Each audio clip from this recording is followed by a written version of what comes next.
Ikiwa leo ni Mei 5, siku ya Jumatatu, ninakualika katika mfululizo wa masomo ya mwongozo wa kujifunza Biblia. Ni katika somo la 6 linalosema kuelewa kafara.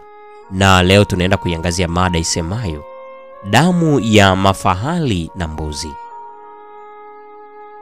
Wengine wamekosoa dhana nzima ya kafara, wakidai kwamba ni ya kikatili, kuchukiza na kwa namna fulani isiyo ya haki. Lakini hiyo ndiyo hoja hasa.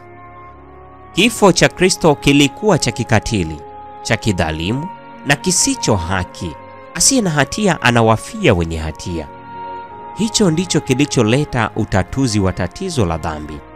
Na hicho kifo cha Kristo ndicho ambacho kafara hizi zote za kidhalimu, za kikatili na zisizo za haki zilielekeza kwacho.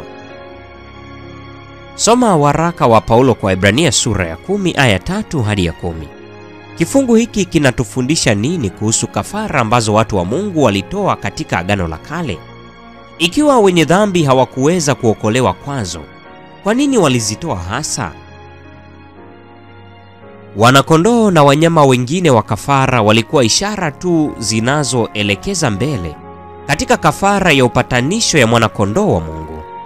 Zilikuwa matendo ya imani, zikiwapa wenye dhambi njia ya wazi ya kudhihirisha imani katika kazi ya Masihi ajaye. Mara nyingi tunarejelea aina hizi za ishara kama mifano inayotimizwa na halisi au kutokea kwa kitu au tukio ambalo zilikuwa kivuli chake. Wengine hata wameelezea kafara kama unabii mdogo wa kifo cha Yesu msalabani. Kaida zinazohusiana na kafara zilikuwa kidogo kama kulipia safari. Unaponunua tiketi ya treni au tiketi ya basi au ile ya ndege, hautapokea mara moja safari unayoilipia.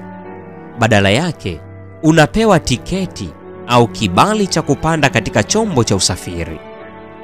Ishara au ahadi ya safari ijayo. Unaweza kuweka vyote unavyotaka juu ya kipande hicho cha karatasi, lakini hakitakufikisha mahali popote. Mara tu unapopanda katika chombo cha usafiri na safari inaanza, hata hivyo, umepata kile ulicholipia na ile tiketi ya karatasi inakuwa haihitajiki tena. Ndivyo ilivyokuwa kwa wanyama wa kafara. Walikuwa na wajibu muhimu wa kutimiza, lakini kafara halisi ilipotolewa hazikuwa na maana yeyote. Uhalisi ulionekana wakati pazia linalotenga patakatifu na patakatifu pa patakatifu katika hekalu la duniani lilipopasuka katikati wakati wa kifo cha Yesu. Pazia la hekalu lilipasuka vipande viwili toka juu hata chini. Marko sura ya 15 ya 38. Mfumo mzima wa kafara, hekalu na vyote vilielekeza mbele katika kifo cha Yesu msalabani. Mara tu Yesu alipotimiza ahadi yake pale msalabani na kufufuka akiwa mshindi dhidi ya kifo, mifano hiyo haikuhitajika tena. Fikiria jinsi dhambi ilivyo mbaya kabisa kiasi kwamba kifo cha Yesu pekee, neno aliyefalika mwili, tazama Yohana 1 ya 1 hadi ya 3 na 14, kingeweza kuifidia. Hili linapaswa kutuambia nini kuhusu mtazamo wetu juu ya dhambi unavyopaswa kuwa? Hii ni Mei 5, mada ikisema damu ya mafahali na mbuzi. Mungu atubariki sote na karibu tena.